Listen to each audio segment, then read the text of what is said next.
Didn't take very long after meeting you for me to make a move. Less than a week. Esse é o motivo pelo qual você sempre deve assistir vídeos até o final.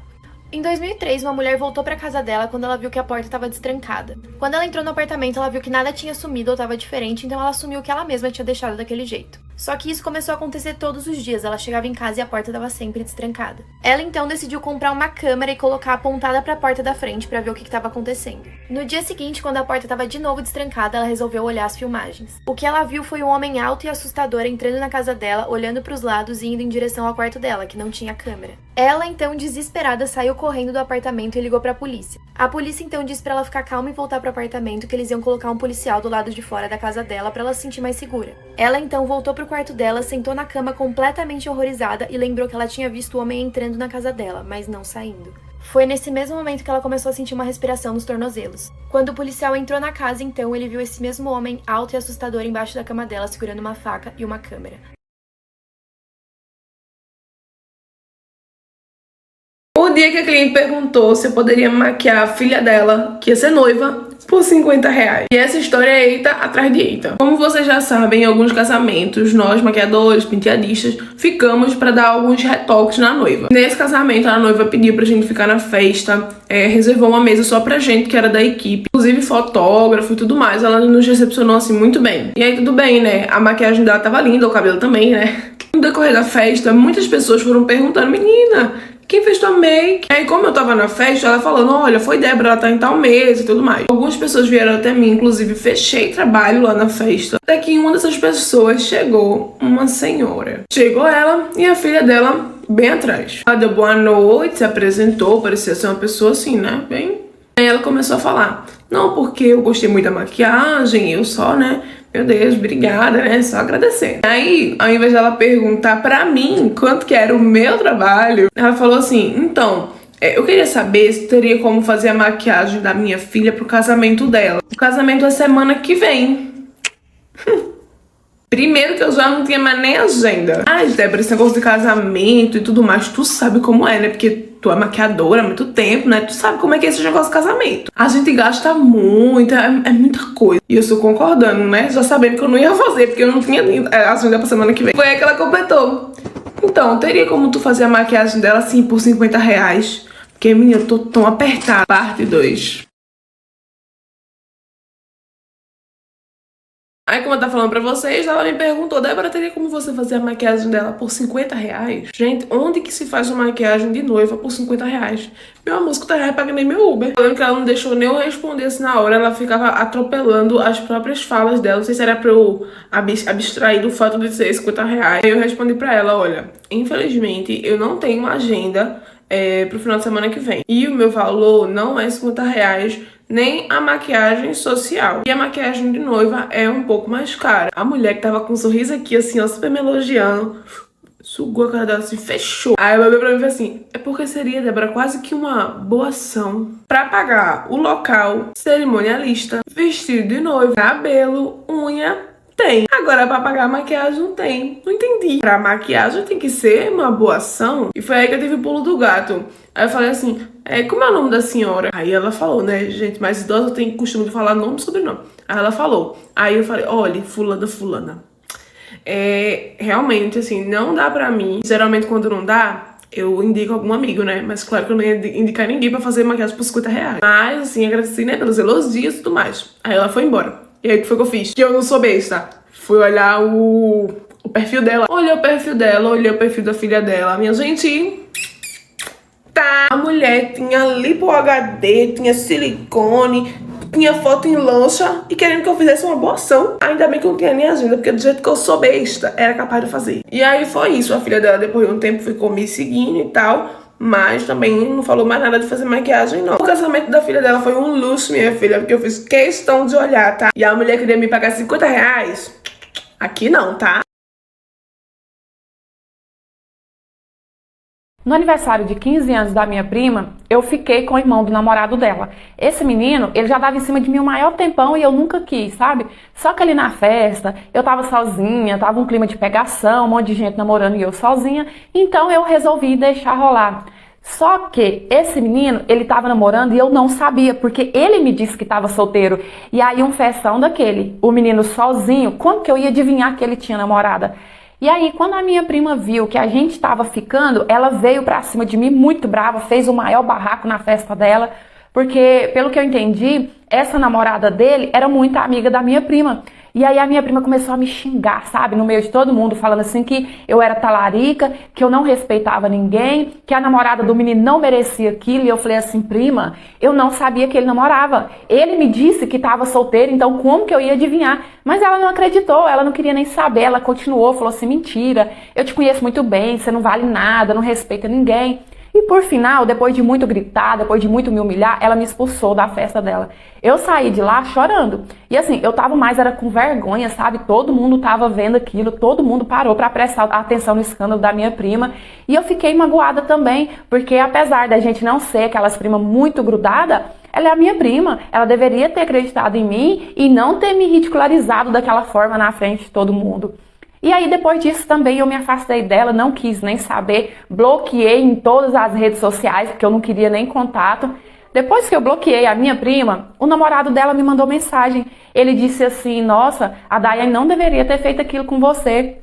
E eu respondi pra ele assim, não mesmo, eu não sabia que o seu irmão estava namorando. Na verdade, o seu irmão me disse que estava solteiro. E ele pegou e falou assim, ah, meu irmão é custoso mesmo e tal, e a Daiane vai na onda. E acabou que nós dois continuou conversando aquele assunto por um bom tempo. Depois daquele dia, ele passou todos os dias me mandar mensagem. Era bom dia, era boa noite, era como foi seu dia, o que você tá fazendo de bom? Todo dia ele me mandava essas coisas.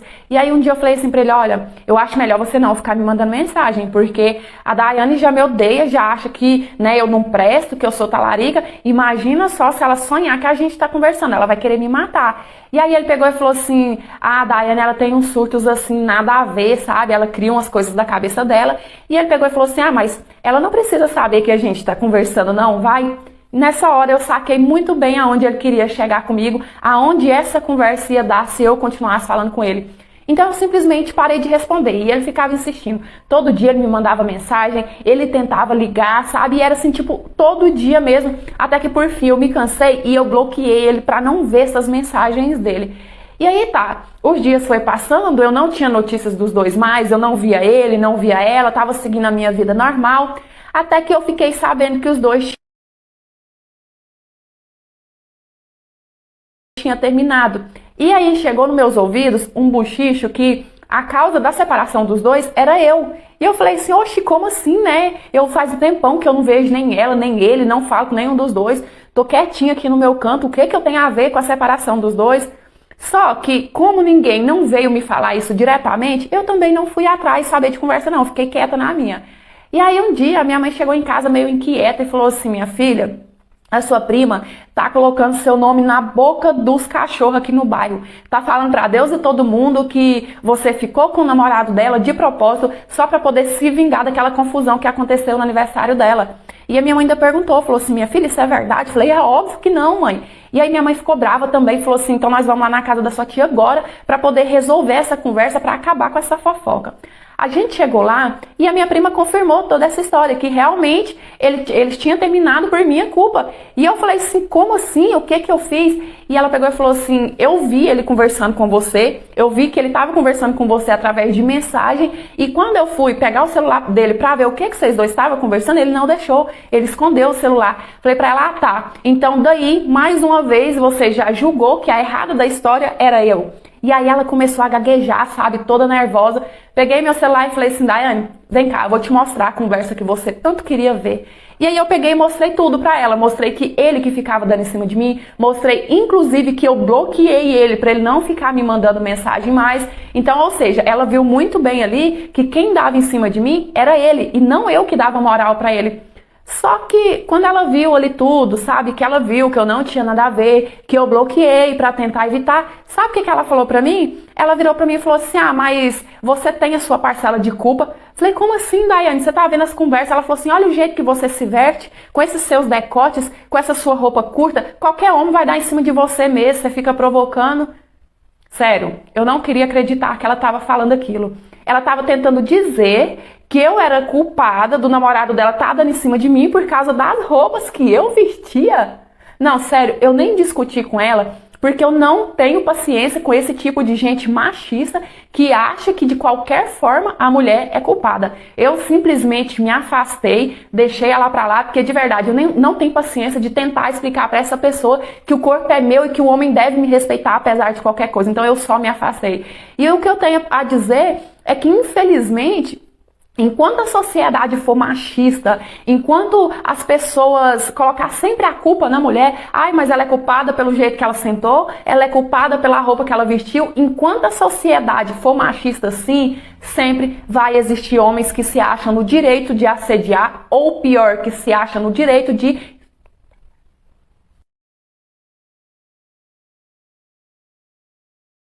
Eu sempre fui muito patizinha, tinha tudo nas minhas mãos. Tudo o que eu queria, meus pais davam de bom grado. Porém, eu sempre quis aproveitar muito a minha vida. Eu sempre quis curtir, sair, conhecer pessoas novas, lugares novos. Eu estava no 3º ano do ensino médio. A minha escola era particular e tinha alguns bolsistas que eu já tinha feito amizade. E eles me contavam como era onde eles moravam, na comunidade onde eles moravam. E me contavam sobre os bailes, sobre como era lá, e eu sempre tive muita curiosidade de frequentar esses lugares, mas é claro que os meus pais nunca deixaram. Até que eu inventei uma desculpa, uma mentirinha, que na minha cabeça não tinha nada demais, mas tinha sim. E fui pro baile com essa minha amiga da comunidade. Chegando lá, eu achei tudo completamente diferente. Eu nunca tinha frequentado esse tipo de lugar. Eu não saía do pé da minha amiga, mas ela marcou de ficar com um cara, então eu fiquei ali esperando ela. Até que chegou um cara e começou a dar em cima de mim. Ele me chamava de linda, falava que nunca tinha me visto por ali, se eu era nova. E aí eu disse que não era dali, estava só com uma amiga minha, e ele insistia em ficar comigo, e eu não quis. Mas com tanta insistência dele, eu acabei cedendo. Passei meu WhatsApp, fiquei com ele, e enquanto a minha amiga não voltava, eu fiquei conversando, e ele era assim muito gente boa, com um papo maravilhoso. Mas aí a minha amiga chegou, me puxou pelo braço e eu saí sem nem dizer tchau. Quando a gente já estava longe dele, ela me disse para eu não dar moral nenhuma, porque ele era envolvido, e caras como ele não prestavam. Eu fiquei meio assustada, mas mesmo assim eu não dei muita moral, porque eu achei que ela estava exagerando, até porque ela não podia distinguir se ele realmente não prestava só por fazer parte. E eu realmente ignorei. Comecei a ficar com ele por várias vezes.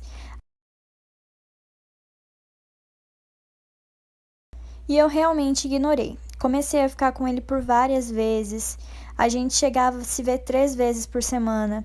E ele sempre com um papinho de que queria algo sério comigo. Mas como eu ia dizer para meus pais que estava ficando com ele? Não tinha como. Até que eu tomei coragem e contei aos meus pais. Eles ficaram loucos comigo, é claro, né? Porque eu não escondi nada. Eu contei que ele era envolvido, contei de todos os podres. Eles não aceitaram de jeito nenhum. E eu disse que ou eles me aceitariam com ele ou eu ia embora. Eles não aceitaram e eu fui. No começo, ele me tratava como uma princesa, mas aí as coisas foram ficando cada vez piores. Quando a gente estava com 6 meses juntos, começou as traições. Ele ia para os bailes sozinhos, não me deixava mexer no seu celular, até que eu peguei ele me traindo na nossa cama. Ele começou a me bater como se eu fosse errada. E o pior de tudo isso é que eu não consigo sair dessa relação. Ele vive me agredindo, não deixa usar roupas curtas, ele age como se ele fosse o meu dono. Ele pode tudo e eu não posso nada. E quando eu tento sair daqui, ele ameaça todos da minha família. Realmente não sei o que é que faço. O dia que eu fui gravar uma make como se eu estivesse indo pra uma festa do BBB e deu tudo errado, check. Comecei bem supimpa, com um hidratante bem potente e um primer pra poros, e aí eu peguei todo o meu kit da Boca Rosa. Já fui tacando na cara, foi aí que eu lembrei que eu sempre uso essa base diluindo, porque ela é muito seca pro meu tipo de pele. Foi aí que a merda começou a feder. Eu coloquei 3 kg de bruma na cara pra ver se salvava, coloquei o corretivo e só fez piorar a situação, minha gente. A minha cara já tava toda esturricada. Como brasileira que sou, ainda decidi passar o contorno e o blush aí que eu vi que ficou pior ainda. Moral da história: a base não é ruim, ela só não é pro meu tipo de pele, e pra eu usar eu tenho que diluir.